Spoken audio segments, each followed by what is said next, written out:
मैं डॉक्टर देवेंद्र सिंह, सहआचार्य हिंदी, महारानी श्री जया राजकीय महाविद्यालय भरतपुर, राजस्थान।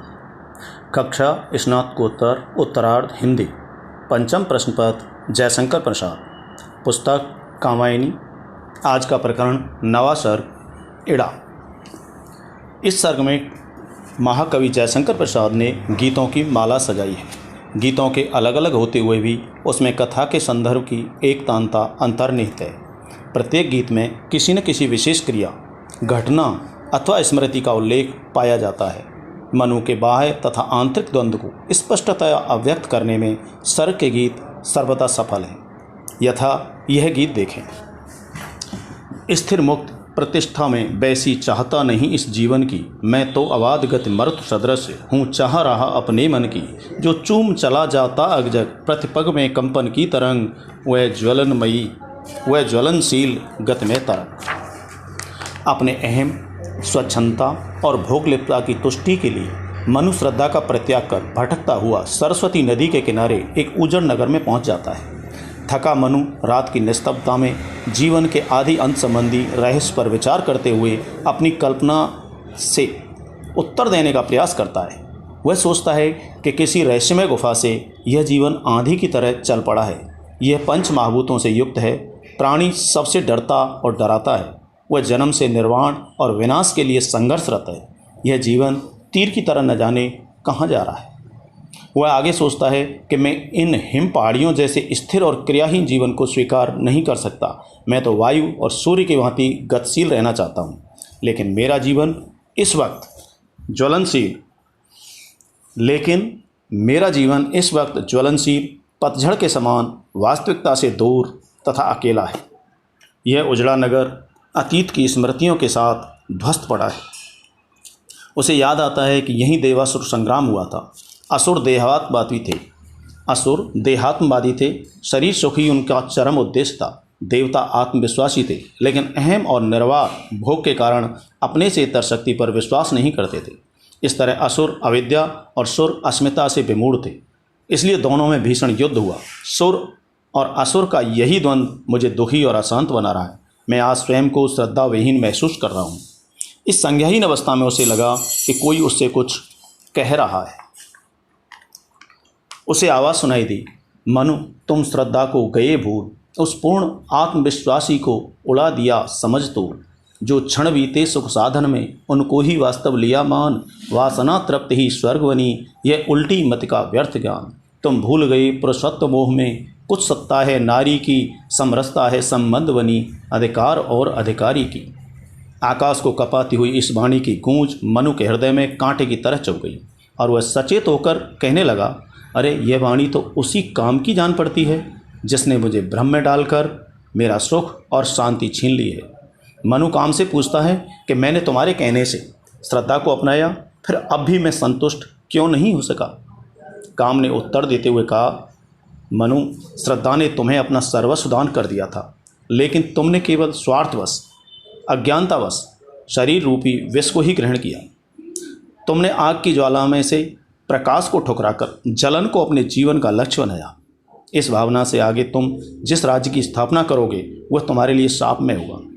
अधिकार लिप्सा और वासना तृप्ति मात्र के लिए जो भी व्यवस्था की जाएगी वह निश्चय ही अभिशापपूर्ण होगी। यही प्रकृति का विधान है। यह अभिनव मानव प्रजा सृष्ट द्वैता में लगी निरंतर ही वर्णों की करती रहे भ्रष्ट। अनजान समस्याएं गढ़ती रचती हो अपनी ही विनिष्ट। सब कुछ भी हो यदि पास भरा, पर दूर रहेगी सदा तुष्ट। दुख देगी यह संकुचित दृष्टि। अर्थात स्वार्थ आधारित सत्ता में मनुष्य सदैव असंतुष्ट और दुखी रहेगा। जीवन में हाहाकार मचता रहेगा। प्रेम, त्याग और सामंजस्य समाप्त हो जाएगा। मानव की अपार शक्ति क्षीण हो जाएगी। मनुष्य अहंकारी और शंकालु बन जाएगा। वह श्रद्धाहीन होने के कारण काल्पनिक सुखों की तलाश में भटकता रहेगा। तुमने श्रद्धा का परित्याग किया है, इसलिए तुम बुद्धि तत्व के असहारे जीवन भ्रम का शिकार होकर सदैव अशांत बने रहोगे। काम श्रापित मनु सरस्वती नदी के किनारे बैठा रहा और इसी चिंता में सूर्योदय हो गया। प्राची दिशा में लाली छा गई। चिड़ियाएँ चहकने लगी। वातावरण सुगंधित हो उठा। ऐसे सुंदर वातावरण में एक नव यौवना प्रकट हुई। उसका मुख सुंदर, उसकी मुस्कान अनुराग बढ़ाने वाली तथा वह विकसित कमलों की माला की तरह नेत्रों को आनंदित करने वाली थी। मनु इतनी सुंदर और नवयौवना इड़ा को देखकर अपना समस्त दुख भूलकर आनंदित हो उठा।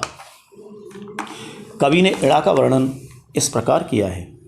विखरी अलकें जो तर्क जा, ये विश्व मुकुट सा उज्ज्वलतम, शशखंड सदृशता स्पष्ट भाल, दो पदम पलाश चक्षक से द्रग, देते अनुराग विराग ढाल, गुंजरित मधुप से मुकुल सदृश, वह आनंद जिसमें भरा गान, वक्ष स्थल पर एकत्र धरे संसद के सब विज्ञान ज्ञान, था एक हाथ में कर्म कलश, वसुधा जीवन इस्सार लिए, बसुरा जीवन रसार लिए, दूसरा विचारों के नव को, था मधुर अभय अवलंब दिए, त्रिवली थी त्रिगुण तरंगमयी, आलोक बसन लिपटा अराल, चरणों में थी गति भरी ताल।